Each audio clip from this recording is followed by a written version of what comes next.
ओम शांति। ओम शांति। ओम शांति। ओम शांति। बाबा कह रहे मीठे बच्चे, ज्ञान की डिपार्टमेंट अलग है, योग की अलग। योग से आत्मा सतो प्रधान बनती है। योग के लिए एकांत की जरूरत है।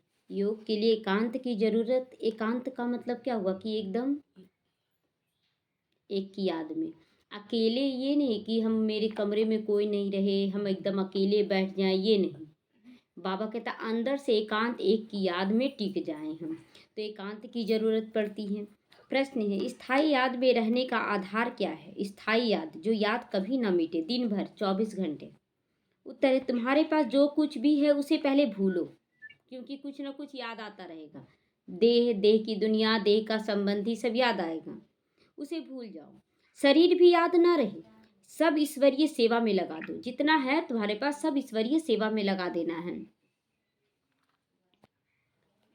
यही मेहनत तुम्हें बार बार करनी है। इसी मेहनत से तो लोग नहीं छूट रहे ना। देह, देह की दुनिया में एकदम इतना फंसे हुए, और ये लास्ट में उथल पुथल ऐसा मचेगा कि लोग हिल जाएंगे, और रात लास्ट में ये कर्म भोग का रूप ले लेगा। कल तो संदेश सतगुरुवार का दिया है बाबा।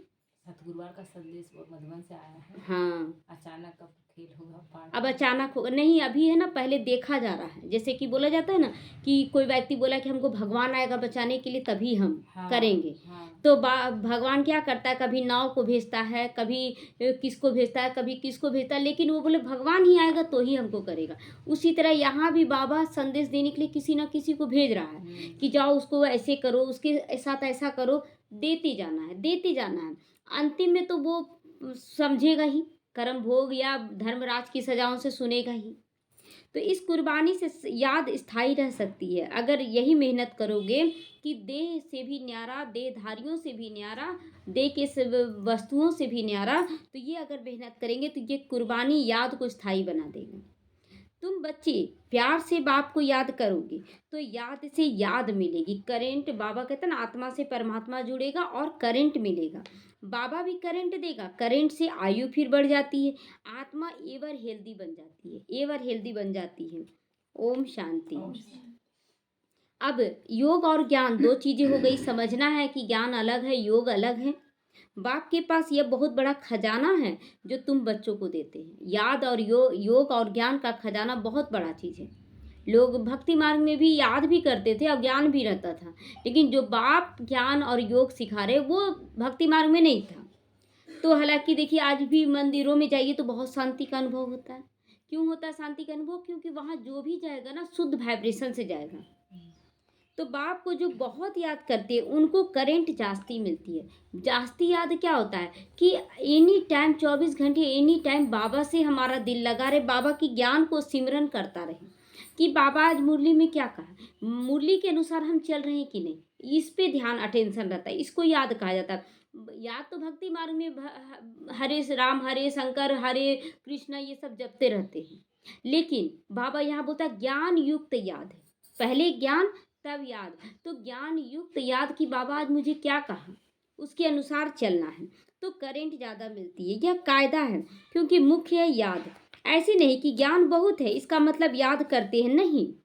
ज्ञान बहुत है लेकिन इसका मतलब, ज्ञान युक्त याद का मतलब होता है कि आप चलते फिरते किस स्थिति से याद कर रहे हैं, वो स्थिति देखा जाता है। तो ज्ञान की डिपार्टमेंट अलग है, योग की बहुत बड़ी सब्जेक्ट है।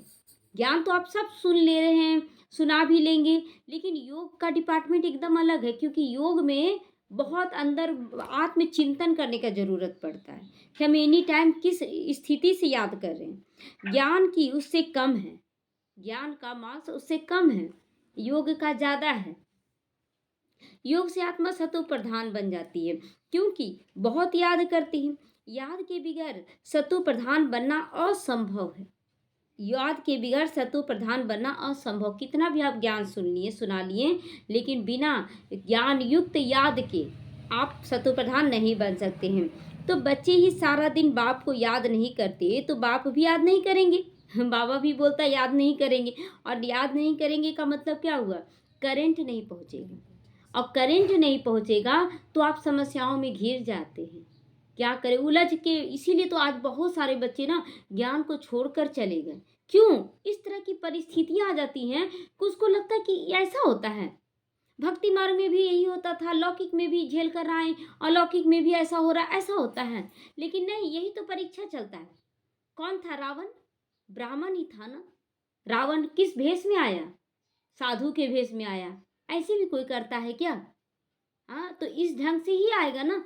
रावण ब्राह्मण ही बनेगा और साधु भेष में दिखेगा। वो साधु भेष में कि दिखेगा कि वो बहुत अच्छा से ज्ञान सुना रहा है, बहुत अच्छा से योग कर रहा है, लेकिन अंदर से उसके अंदर में क्या है, वो रावण का पाठ होता है। रावण दिखा साधु के भेष में? नहीं दिखा ना। तो बच्चे अच्छी रीति याद करते हैं तो बाप की भी याद से याद मिल जाती है। अगर सही रीति सच्चाई से सफाई से याद करते हैं तो याद से याद मिलता है। बाप को खींचते हैं बच्चे, बाप को खींचते हैं। यह भी बना बनाया खेल है जिसको अच्छी रीति समझना है कि कैसे याद। याद तो नारद मुनि भी किया, याद तो हनुमान भी करते थे, लेकिन दोनों में क्या अंतर है कि एक को भगवान याद करने लगे और एक को केवल भक्त के रूप में नारद मुनि याद किए। तो याद के लिए बहुत एकांत चाहिए, अंदर की स्थिति, एक की रस में मगन हो जानी स्थिति चाहिए। तो पिछाड़ी में आने वाले जो ऊंचा पद पाते हैं उसका आधार भी याद है। पिछाड़ी में भी कौन बच्चे आते हैं जो, देखिए पिछाड़ी में आने का मतलब ये नहीं कि वो लास्ट में आ रहे हैं। आप देखेंगे कि ज्ञान में आने से पहले बाबा बहुत तपाता है बहुत बच्चों को, भक्ति मार्ग के अनुसार ही बहुत उसको पूजा पाठ के प्रति ये रहता, श्रद्धा रहता है कि हमको ऐसे करना है। अंदर से रहता है कि हम सच्चाई पे चले, सबको साथ लेकर चले, ऐसा स्थिति पहले से रहता है। तो भक्ति मार्ग में ही तपा देता है, उसके बाद ज्ञान में लाता है। तो इसीलिए बाबा कहता है लास्ट में भी ऊंचा पद पा सकते आने वाले याद के आधार से। तो उन्हें याद बहुत रहती है, याद से याद मिल जाती है। जब बच्चे बहुत याद करते हैं तो बाप भी बहुत याद करते हैं, वो कोशिश करते हैं।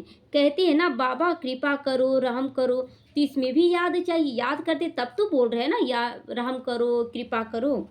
अच्छी तरह याद करेंगे तो ऑटोमेटिकली वो कोशिश होगी, करंट मिलेगी। अगर तार में रबड़ चढ़ा रहे और उसके बाद आप प्लग में घुसाएं तो करंट नहीं दौड़ेगा, लेकिन अगर हल्का सा मुंह छील दिए उसके बाद लगाएं, करंट दौड़ना शुरू। करंट है लेकिन करंट खींचने का ताकत तार में होता है, रबड़ में नहीं। उसी तरह शरीर में नहीं है। तो आत्मा को अंदर आता है कि मैं बाबा को याद करती हूँ तो यह याद एकदम भरपूर कर देती है। अंदर में आत्मा जो है, रबड़ हटाकर, शरीर भान हटाकर याद करना है। ज्ञान है धन, याद से फिर याद मिलती है जिससे एवर हेल्दी बन जाते हैं, शरीर भी स्वस्थ, मन बुद्धि भी स्वस्थ हो जाता है, पवित्र बन जाते हैं। इतनी ताकत है जो सारे विश्व को पवित्र बना देती है। इसीलिए बुलाते हैं बाबा आकर पतितों को पावन बनाओ। तो मनुष्य तो कुछ समझते नहीं, ऐसे ही केवल रड़ियां मारते रहते हैं और समय वेस्ट करते रहते हैं। बाप को तो जानते नहीं, पुकारते रहते हैं आ जाओ भगवान, आप कहाँ हो, कुछ तो ठीक करते नहीं। और जब ठीक करने आता है तो हम चल नहीं पाएंगे, ऐसा कर नहीं पाएंगे। तो दोनों तरफ से क्या करते हैं, बाबा को ताना ही देते हैं कि अरे यहाँ जाने के बाद ये छुड़ाया जाता है, ये भी क्या है। अरे आप समझिए तो कि बाबा क्या छुड़ा रहा है। जो भक्ति मार्ग में भी तो आप लोग छोड़कर पूजा पाठ करते थे, तो नौंधा भक्ति करते हैं, भल करते हैं, लेकिन शिव के मंदिर में जाकर काशी कलवट भी खाते, मिलता कुछ भी नहीं। अब तो बहुत कम हो गया काशी कलवट, कुछ साल पहले तक बहुत था। तो फिर भी विक्रम तो बनने शुरू हो जाते हैं, क्योंकि संस्कार जो नहीं बना था ना। आप काशी कलवट खाएं, मर गए बाबा को याद करते करते, चलो विक्रम विनाश हो गया जो कुछ देर के लिए, लेकिन संस्कार जब तक नहीं बदलेगा तो आप अच्छा कैसे बनेंगे। आपके पास पूंजी नहीं है, दुकान लगा रहे हैं, आपके पास पूंजी नहीं, आपको 50,000 दे दिए कि चलो दुकान खड़ा, आपको बिल्कुल भी नॉलेज नहीं है, आप थोड़ी कर पाइएगा बिजनेस, आप तो लुटा दीजिएगा। तो उसी तरह यहाँ भी है कि काशी कलवट खाने से विक्रम विनाश कर दिया, चलो नया जन्म अच्छा मिल गया, लेकिन संस्कार नहीं है तो उस जन्म में भी विक्रम शुरू हो जाएगा। तो माया झट फंसा देती है, प्राप्ति कुछ भी नहीं है। इसीलिए बाबा कहता है बच्चे संगम युग का महत्व समझो, संस्कार को ठीक करो, संस्कार बदलो। अब तुम जानते हो पतित पावन बाप है, उन पर कुर्बान जाना चाहिए। वह समझते हैं शिव शंकर एक है, यह भी अज्ञान है। यहाँ बाबा बार बार कहते हैं मन मना भाव, मन से याद करना, यानी कि कोई नहीं दिखने वाला चीज है जिसको याद करना मन से, दिखने वाला चीज तो सामने रख लेंगे। तो मुझे याद करो, तुम पवित्र बन जाओगे, तुम काल पे जीत पाते हो। इसमें तुम जितनी कोशिश करोगे, माया भी विघन बहुत डालेगी, कोशिश करोगे इतना, जितना हम बाबा को याद करने लग जाते हैं, माया भी क्या करती है, और ज़्यादा विघन डालती है कि याद ही ना करें।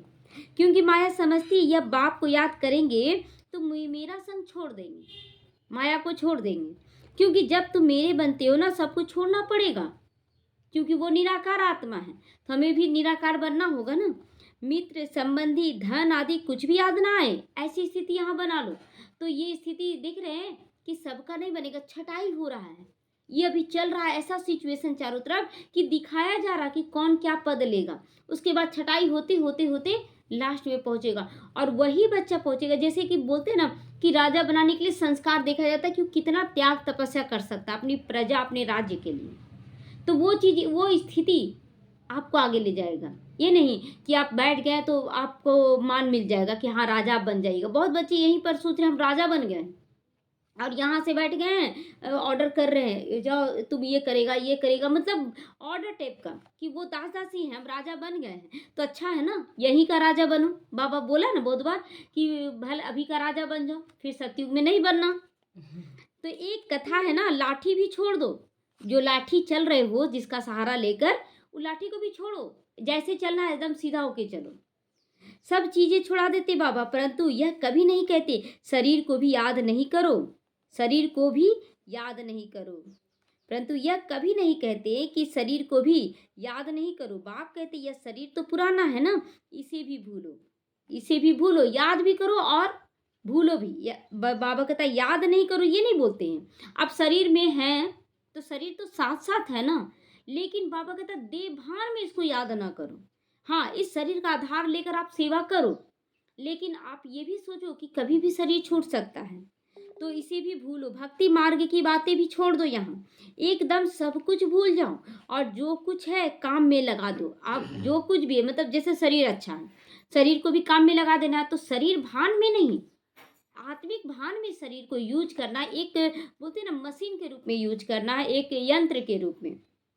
तब याद टिकेगी कि मैं आत्मा परमात्मा से ज्वाइंट हूँ। अगर ऊंचा पद पाना है तो मेहनत करो, करना चाहिए ना मेहनत।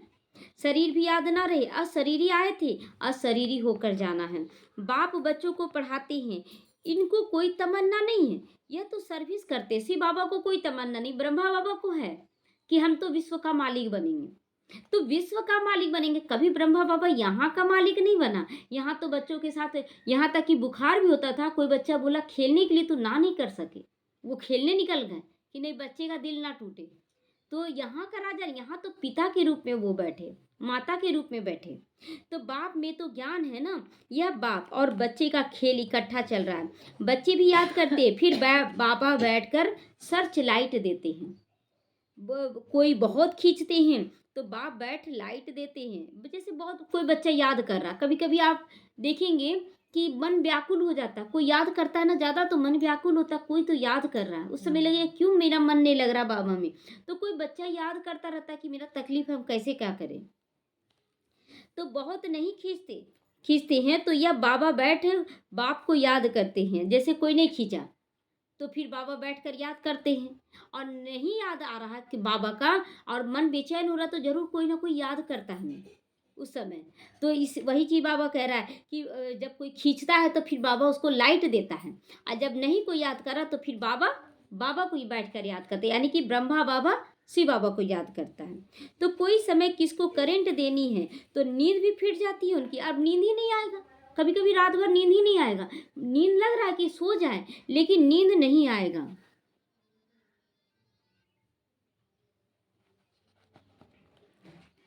फलाने को करंट देनी है।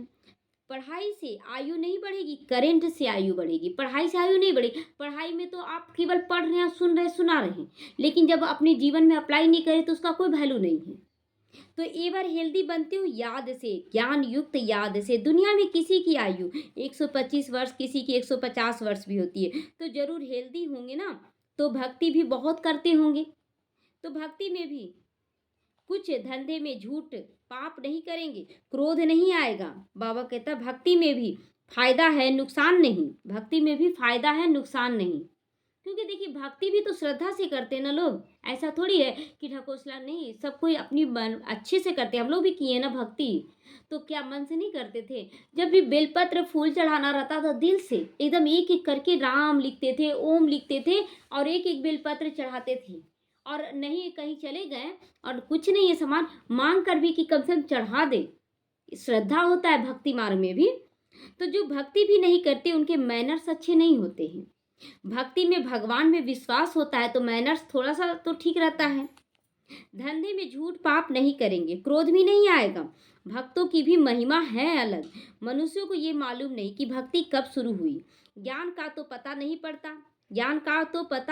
पड़ता, भक्ति भी पावरफुल होती जाती है। फिर जब ज्ञान का प्रभाव हो जाता है तो भक्ति का प्रभाव कम होता जाता है। देखिए शुरुआत में जब ज्ञान मिला उसमें भक्ति का प्रभाव ज़्यादा था, ज्ञान नहीं था उतना, और ज्ञान भी उतना क्लियर नहीं था, तो बिल्कुल फिर धीरे धीरे भक्ति छूट जाती है। यह सुख दुख, भक्ति और ज्ञान इसका खेल बना हुआ है।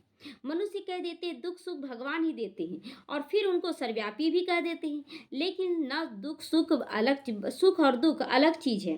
ड्रामा को न जानने के कारण कुछ नहीं समझते हैं, दोनों आरोप लगा देते हैं, दोनों ही आरोप लगा देते हैं कि एक तो बोलते हैं कि भगवान ही दुख सुख दे रहा है और दूसरा क्या है, वो सर्वव्यापी है। तो ये समझते नहीं हैं। इतनी सब आत्मा एक शरीर छोड़ दूसरा लेती है, या तुम जानते हो। ऐसे नहीं कहेंगे कि सतयुग में तुम देही अभिमानी रहते हो, ये बोल रहेंगे वहाँ। देही अभिमानी का मतलब होता है ना कि यहाँ ज्ञान है, वहाँ ज्ञान तो नहीं रहेगा ना, वो ज्ञान नहीं रहेगा। देखिए जैसे हम लोग प्रेम का संस्कार ले जा रहे हैं, तो कोई बच्चा देखते कोई बहुत मीठा बोलता है, तो मीठा बोलता है वो संस्कार पिछले जन्म का लेकर आया है। ये नहीं कि उसको पूरा याद है, लेकिन वो संस्कार लेकर आया, उसके अनुसार उसका मुख से वैसा ही बोल निकलने लगता है।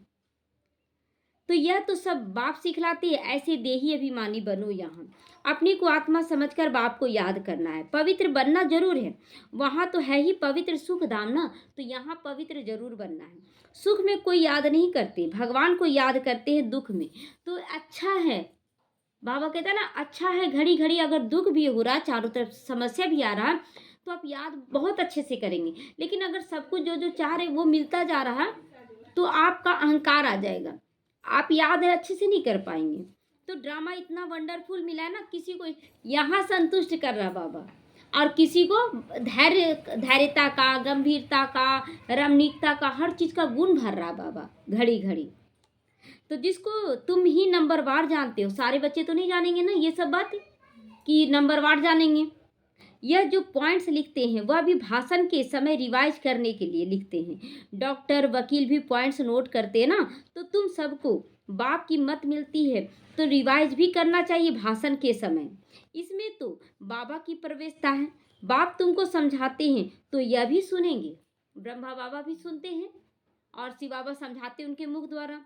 ये पॉइंट्स नहीं सुनाते तो मुझे क्या पता जो तुमको मैं समझाऊं। ब्रह्मा बाबा बोल रहा है कि अगर शिव बाबा नहीं, वो तो भक्ति करते थे ना, नारायण का भक्त थे वो, और कितना 12 गुरु किए, शांति नहीं मिल रहा था उनको। तो अगर उनको ज्ञान इतना रहता तो 12 गुरु ही क्यों करते, और जब उनको ज्ञान मिला तो एक झटके से सब कुछ छोड़ दिए। तो बाप कहते ये बहुत जन्मों के अंत का जन्म है। बाप कौन कह रहा है? ये शिव बाबा कह रहा है, ब्रह्मा बाबा ये नहीं बोल रहा है। ब्रह्मा और विष्णु का चित्र भी है। तुम रजाई में चलते हो लेकिन सिर्फ नंबरवार चलते हो, रजाई में भी। अब देखिए ब्रह्मा बाबा जो बनेंगे, नारायण बनेंगे, वो सतयुग में पहले नंबर में लक्ष्मी नारायण बनेंगे, उसके बाद कभी राजा नहीं बनेंगे, वो राजा नहीं बनेंगे कभी भी, क्योंकि फिर है ना धीरे धीरे थोड़ा थोड़ा तमो प्रधानता आ जाता है। लेकिन वो जो भी जन्म लेंगे इतने पावरफुल, कभी आप देखेंगे कि राजा बनकर भी राजा सही ढंग से नहीं चलेगा, लेकिन राजा के दरबार में जो अष्टरत्न आते हैं वो पावरफुल और बहुत खुश रहेंगे। तो राजा खुश नहीं रहेगा, राजा उलझा रहेगा समस्याओं को सुलझाने में, और जो उसके दरबार में रहेंगे वो निश्चिंत होकर रहे। तो ऐसा पावरफुल उनका स्टेज रहेगा कि राजा लोग भी उसके आगे नतमस्तक, जैसे कि किसी जन्म में बन जाएंगे गुरु, राजगुरु, तो राजगुरु के आगे सब झुकेगा, तो इस ढंग का रोल मिलेगा। और यही रोल सबका है, नंबरवार राजा सब बनेगा। तो द्वापर कलयुग में राजा बनना कोई बड़ी बात नहीं, कितना लड़ाई झगड़ा हुआ, लेकिन उसमें कितने साहूकार एकदम निश्चिंत रहे, लास्ट में भी। फिर हिंदुस्तान पाकिस्तान का लड़ाई हो रहा था, तो आप देखेंगे कि बहुत लोग बहुत अच्छे से चले, साहूकार बन बन के चले, लेकिन लोग लड़ाई झगड़ा जो कर रहा है वो राजनीतिक में आ रहा है। तो इसीलिए बहुत बहुत सूक्ष्म ये खेल है, जिसको समझकर हम लोगों को चलना, अपना स्थिति केवल मजबूत रखें। जन्म मरण में तो आना ही है, तो अगर अपना स्थिति यहाँ अच्छा है तो आप हर जन्म में पावरफुल रहेंगे। हर जन्म में जितना याद करते हैं, धारणा करते हैं, उतना पद पाते हैं। तो इसलिए जितना याद करते हैं, याद के पहले ज्ञान, ज्ञान भी ऐसा नहीं है कि अब याद करने में ज्ञान को भूल जाए और ज्ञान को याद करने में धारणा को भूल जाए। नहीं, बाबा क्लियर कर रहा है यहाँ कि ज्ञान समझना है, फिर याद पावरफुल करना और धारणा भी करना है, तब ऊंचा पद पाते। कहाँ ऊंचा पद? सत्युग त्रेता में। ऊंचा पद का आधार क्या हुआ? ज्ञान युक्त याद के द्वारा धारणा युक्त होकर करना, ये है ऊंचा पद का निशानी। सेवा का जो है पाठ, वो द्वापर कलयुग में चलेगा, सेवा का पाठ वहाँ, क्योंकि सतयुग में ना सब नंबरवार आएंगे, लेकिन सब अपना पुरुषार्थ से आएंगे, स्व पुरुषार्थ से सतयुग में जाएंगे। तो बाप कहते गुही से गुही बातें सुनाता हूँ, तुम नई नई पॉइंट्स नोट करते चले जाओ, पुराना काम में नहीं आएगा, पुरानी काम में नहीं आएगी। ऐसे देखते थे शुरू में कॉपी में बहुत सारा चीज़ लिखते थे और कॉपी फट जाता था ना, तो लगता था फट रहा है क्यों। फिर थोड़ा कुछ दिनों के बाद समझ में आया कि जो ज्ञान पहले लिखे चिंतन करके वो कम था, और उसके बाद चिंतन और रिफाइन हुआ, फिर से लिखे वो रिफाइन हो गया, तो पहले वाला पढ़ने का मन करेगा? नहीं ना करेगा। तो हम लोग उलझ जाते, अरे कॉपी फाड़ दिया गया, ये क्या, हम कैसे पढ़ेंगे। नहीं, आपका बुद्धि में बैठ गया है, वो रिफाइन होता चला जाएगा, रिफाइन होता चला जाएगा। तो भाषण के बाद फिर याद आएगा कि यह पॉइंट्स अगर समझाते तो बुद्धि में ठीक बैठ जाती। जैसे ऐसे मनन चिंतन होता है तो बोलते हैं ना कि अगर ऐसे समझाते तो और अच्छा रहता। तुम सब ज्ञान के स्पीकर हो, परंतु हो नंबरवार, सब एक जैसे नहीं हैं। सबसे अच्छे हैं महारथी। बाबा की बात अलग है, क्योंकि उसके अंदर बाप दादा की प्रवेशता है, या बाप दादा दोनों इकट्ठे हैं। मम्मा सबसे अच्छा समझाती थी, बच्चे संपूर्ण मम्मा का साक्षात्कार भी करते थे। कहाँ जरूरी होता था तो बाबा भी प्रवेश करके अपना काम कर लेता था, मम्मा के अंदर भी। तो ये किसी भी बच्चे के अंदर बाबा प्रवेश कर सकता अगर पावरफुल है तो यह सब समझने की बातें पढ़ाई फुर्सत के समय होती है। सारा दिन तो धंधा आदि करते रहते हो, विचार सागर मंथन करने के लिए फुर्सत चाहिए, शांति चाहिए। इसीलिए ब्रह्मा बाबा देखें कि जैसे ही ज्ञान मिला, बाबा का साक्षात्कार हुआ, साइड में कहीं चले जाते थे बैठने के लिए, किनारा कर लेते थे और शांति से बैठकर मनन करते थे, क्या करना अब, कैसे करना है, वो मनन चिंतन करते थे। तो समझो, कोई को करंट देनी है, कोई अच्छी सर्विस करने वाला बच्चा है, उनको मदद करनी है, उनको आत्मा को याद करना पड़ता है। शरीर को याद कर फिर आत्मा को याद करना होता, पहले तो शरीर ही दिखेगा ना। जैसे शरीर को देखे तब तो यहाँ आत्मा देखेंगे, डायरेक्ट आत्मा को थोड़ी देख पाएंगे। किसकी आत्मा को देख रहे हैं? फिर तो पहले शरीर को देखेंगे, तब भ्रिकुटी में हम आत्मा को देखेंगे। तो यह युक्ति रचनी है, या उसको सेवा कराना किसी के द्वारा, तो हम लाइट देंगे, उसके बाद वो आएगा। सर्विसिबल बच्चों को तकलीफ है तो उनको मदद करनी है। अगर कोई सर्विस कर रहा है और वो बीमार हो गया तो उसको क्या करना, सर्च लाइट देकर उसको मदद करना है, बाप को याद करना है, फिर खुद को भी आत्मा समझकर कुछ न कुछ उनकी आत्मा को भी याद करना है। तो यह जैसे सर्च लाइट देना होता है। बाबा कहता पहले खुद में शक्ति भरो, उसके बाद जो आत्मा नहीं कर पा रही, बीमार हो गई, तो उसको सर्च लाइट देना है। ऐसे नहीं कि सिर्फ एक जगह बैठकर उसको याद करते रहना, ऐसा भी नहीं कि आप चलते फिरते भी तो याद करके सकाश दे सकते हैं।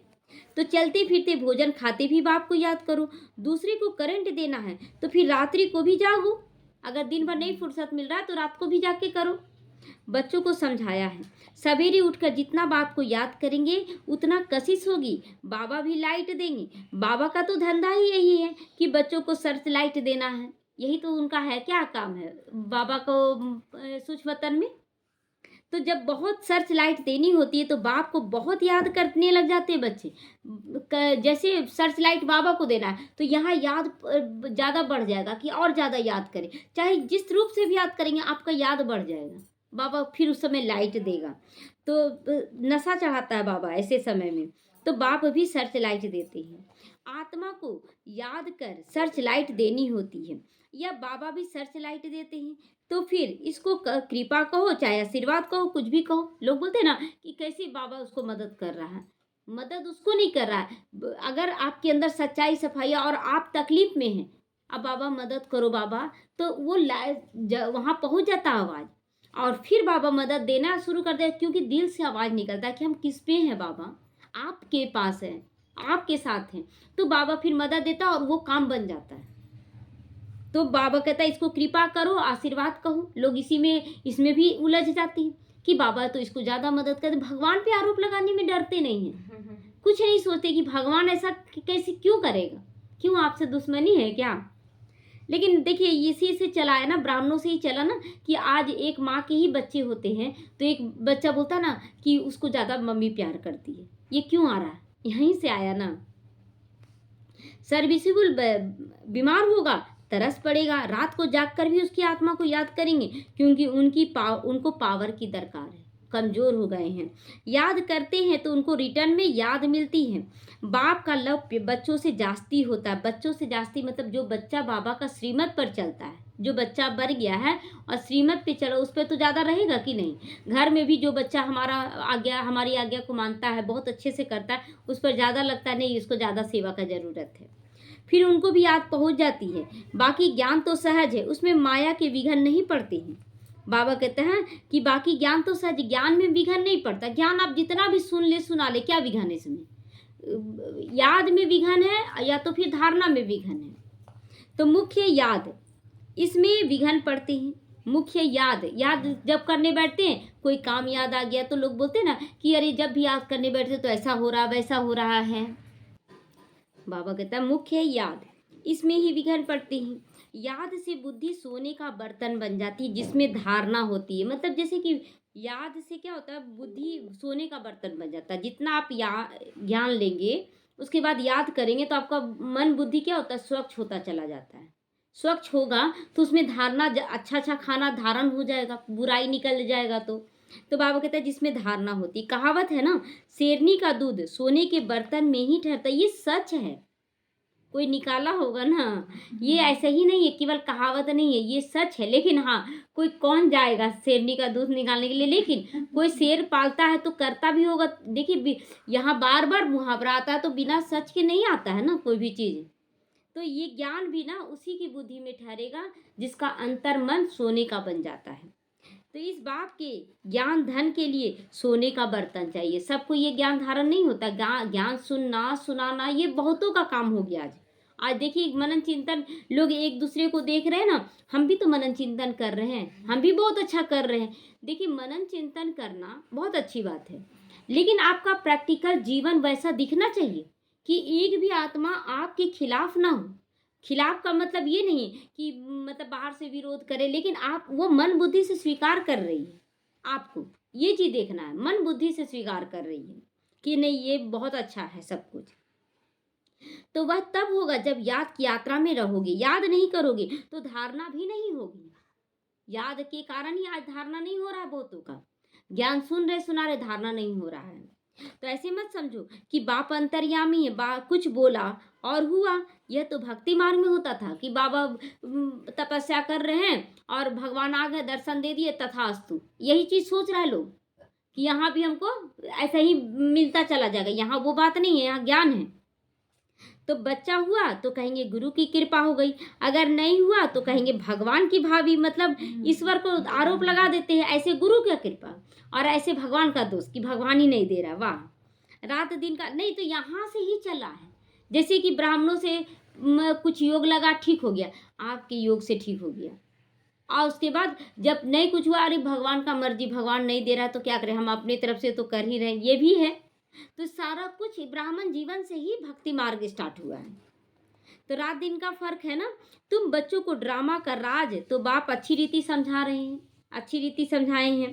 तुम भी पहले नहीं जानते थे, यह तुम्हारा मर जीवा जन्म। बार बार पहले क्या होता, मरना होता है, देह भान से मरना, जगह जगह पर हर जगह मरना है आपको, तब जीवन नया मिलेगा। वो जीवन क्या होगा, बाबा कहता है यहाँ जितना तुम झुकते हो, जितना तुम मरते हो, उतना आपका जीवन क्या होगा, जीवन मुक्ति का अनुभव होगा।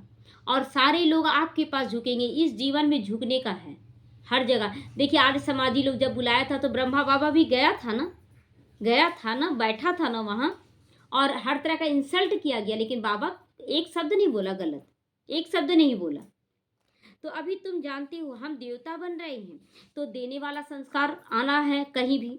तुम इस टॉपिक पे समझा सकते हो कि यह लक्ष्मी नारायण का राज्य कैसे मिलता है, फिर कैसे गंवाया। सारी हिस्ट्री ज्योग्राफी हम आपको समझाएंगे। यह ब्रह्मा भी कहते हैं हम लक्ष्मी नारायण की ही पूजा करते थे, गीता पढ़ते थे। बाबा ने जब प्रवेश किया सब छोड़ दिया। सब कुछ अपने आप छूट जाता है ना, छुड़ाया नहीं जाता है, छूट जाता है अपने आप। और ये तैयारी पहले से ही, जैसे कि ब्रह्मा बाबा का तैयारी नहीं था पहले से। कोई गुरु से संतुष्ट हो रहे थे, कोई गुरु से नहीं। एक गुरु से नहीं संतुष्ट हुए तो दूसरे गुरु के पास गए, यानी कि पहला को लेके चल रहे लेकिन मन बुद्धि से छोड़ दिए। फिर दूसरा गुरु किए, उससे भी संतुष्ट नहीं हुए तो दोनों को लेके चल रहे, तीसरा के पास पहुंच गए। तो दे रहे जरूर लेकिन लेके नहीं चल रहे थे 12 को। तो इसीलिए बाबा कहता है कि यहाँ पर भी भक्ति छुड़ाया नहीं जाता, आप खुद छोड़ेंगे, सच और झूठ का पता चल जाएगा। तो साक्षात्कार हुआ, बाबा ने कहा मुझे याद करो विक्रम विनाश होगी। इसमें गीता आदि पढ़ने की बात नहीं है कि गीता पढ़ने से क्या हो जाएगा, कुछ तो नहीं होगा। तो बाप इनमें बैठा सब कुछ छुड़ा दिया।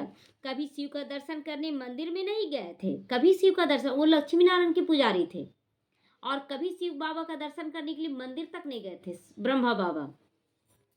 भक्ति की बातें एकदम उड़ गई, यह नॉलेज बुद्धि में आ गई, रचता रचना के आदि मध्य अंत को जान गए। बाप को जानने से तुम सब कुछ जान जाते हो। तुम वंडरफुल टॉपिक्स लिखो जो मनुष्य सुनकर वंडर खाएं, भागे सुनने के लिए कि आखिर क्या समझाया जा रहा, कुछ विशेष है।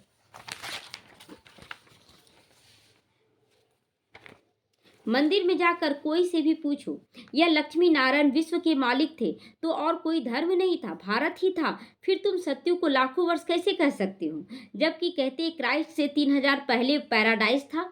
लिखा हुआ है ना कि 3000, और क्राइस्ट को आए हुए 2000 हुआ, तो हिसाब तो क्लियर हो गया, 5000 साल। फिर लाखों वर्ष कैसे हुए? लाखों वर्ष में तो ढेरों के ढेर मच्छर समान हो जाएंगे मनुष्य एकदम। थोड़ी सी भी बात सुनाओ तो वो लोग वंडर खाएंगे, परंतु जो स्कूल के होंगे उन्हों की बुद्धि में यह ज्ञान बैठेगा। दोनों बात बाबा बोल रहा है कि ज्ञान को समझाओगे बहुत तुम, लेकिन समझेंगे वही जो स्कूल के होंगे। नहीं तो कहेंगे ब्रह्मा कुमारियों का वंडरफुल ज्ञान है, इसमें समझने की बुद्धि चाहिए। ऐसे लोग बोलेंगे कि इतना मेरे अंदर समझ नहीं है, जैसे जी रहे वैसे ही ठीक है, इतना नहीं समझ पाएंगे। तो मुख्य बात है याद की। स्त्री पुरुष एक दो को याद करते हैं ना, यह आत्मा याद करती है परमात्मा को, भगवान को याद करती है। इस समय सब रोगी बन गए हैं, अब निरोगी बनना है। यह टॉपिक भी रखो कि बीमार क्यों पड़ रहे हो, जब तुम खा रहे हो पी रहे हो सब कुछ कर रहे हो, फिर बीमारी क्यों आ जा रहा है। तो बोलो, आप जो घड़ी घड़ी बीमार पड़ते हो, हम आपको ऐसी संजीवनी बूटी देंगे ना जो आप कभी भी बीमार नहीं पड़ोगे। अगर हमारी दवाई अच्छी तरह काम लाओगे तो। काम क्या है दवाई? अपने मन में भी किसी के प्रति घृणा द्वेष नहीं रखना है, कोई भी गलत संकल्प नहीं करना है, कोई भी चिंता वाला संकल्प नहीं करना है, बाबा को दे देना है, समर्पण करना है, बताना है, लेकिन भारी नहीं होना है। तो कितनी सस्ती दवाई है ना, है कि नहीं सस्ती, कोई पैसा कौड़ी तो नहीं लग रहा है। 21 पीढ़ी सत्युग त्रेता तक बीमार नहीं पड़ोगे, ये गारंटी है बाप की। वह है ही स्वर्ग। ऐसी ऐसी पॉइंट नोट कर लिखो। तुम सब सर्जनों से भी बड़ा अविनाशी सर्जन तुम्हें दवाई देंगे, जो तुम 21 जन्म तक भविष्य में कभी बीमार नहीं पड़ोगे। अभी तो संगम है, ऐसी बातें सुनकर मनुष्य खुश होंगे। भगवान भी कहते मैं अविनाशी सर्जन हूँ, मैं कभी विनाश नहीं होता हूँ। याद भी करते हैं, रहने दीजिए अभी। हे पतित पावन अविनाशी सर्जन आओ, अब मैं आया हूँ, तुम सबको समझाते रहो। बाबा कहता मैं आया हूँ, तो इसका परिचय सबको देते रहना, सबको समझाते रहना है। अंत में आखिरी सब समझेंगे जरूर, आखिरी में सब समझेंगे। लास्ट में ना जो भी उथल पुथल मच रहा, चाहे ये ज्ञान में हो चाहे भक्ति में हो, लेकिन लास्ट में सब समझेंगे। बाबा युक्तियाँ बताते रहते हैं। अच्छा, मीठे मीठे सिखी लदे बच्चों प्रति माता पिता बाप दादा को याद प्यार, गुड मॉर्निंग और नमस्ते नमस्ते, शुक्रिया बाबा शुक्रिया। हम रूहानी बच्चों की रूहानी माता पिता बाप दादा को याद प्यार, गुड मॉर्निंग और नमस्ते नमस्ते, शुक्रिया। धारणा के लिए मुख्य सार है, बाप से सर्च लाइट लेने के लिए सवेरे सवेरे उठकर बाप को याद में बैठना, बाप की याद में जरूर बैठना है। अमृत बेले के लिए बोला जा रहा है। रात्रि को जाग कर एक दो को करंट देकर मददगार भी बनना है। अगर कोई बच्चा नहीं चल पा रहा, नहीं समझ पा रहा ना, तो वैसे बच्चों को याद करके उस समय और उसको करंट देना। ये भी एक रहम का ही है। क्यों, अगर वो बच्चा गलत कर रहा ना तो ज़रूर उसके अंदर नहीं है, कमी है। तभी तो कोई भी अगर समझ लेगा ज्ञान को तो गलत करेगा ही नहीं। लेकिन उसका स्वभाव संचलता देख के उलझ जाते हैं। नहीं करना है, मदद करना है। अपना सब कुछ पहले ईश्वरीय सेवा में सफल करो। इस पुराने शरीर को भी भूल कर बाप की याद में रहना है।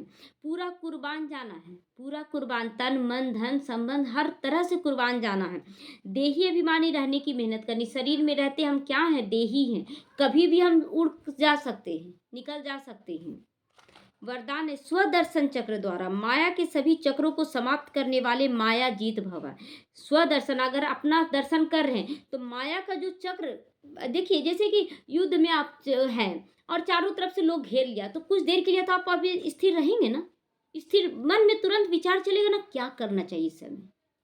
तो ये उथल पुथल नहीं है अंदर में, ये चिंतन है कि इस समय हमको क्या करना चाहिए। उसके बाद फिर आप ये याद करेंगे, उसके बाद आप युद्ध करेंगे, आप जीत पा लेंगे। तो उसी तरह बाबा देखते हैं मंत्र जाप करने लगते हैं, कौन सा तीर छोड़ना उसके अनुसार मंत्र जाप करते हैं योद्धा लोग।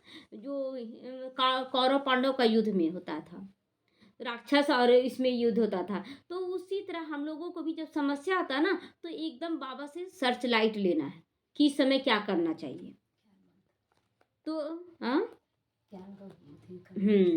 अपने आप को जानना है उस समय, यानी स्वदर्शन करना है। ज्ञान का चक्र का ज्ञान जानना अर्थात स्वदर्शन चक्रधारी बनना। जब स्वदर्शन चक्रधारी बनते हो अनेक माया के चक्र स्वतः ही समाप्त हो जाते हैं। देह भान का चक्र, संबंधों का चक्र, समस्याओं का चक्र आदि आदि माया के अनेक चक्र है ना, अनेक प्रकार के 63 जन्म इन्हीं अनेक चक्रों में फंसते रहे हो। स्वदर्शन चक्रधारी बनने में माया जीत बन गए हो। स्वदर्शन चक्रधारी बन गए तो माया जीत बन जाओगे। स्वदर्शन चक्रधारी बनना अर्थात ज्ञान योग के पंखों से उड़ती कला में जाना। ज्ञान और योग के पंख से उड़ती कला में चले जाना। स्लोगन है विदेही स्थिति में रहो तो परिस्थितियां सहज पार हो जाएंगी। बाबा क्लियर कर रहा है, विदेही स्थिति में एकदम निश्चिंत हो जाना है, छोड़ देना है। जो आप किए नहीं हुआ किनारा कर लेना है। ओम शांति।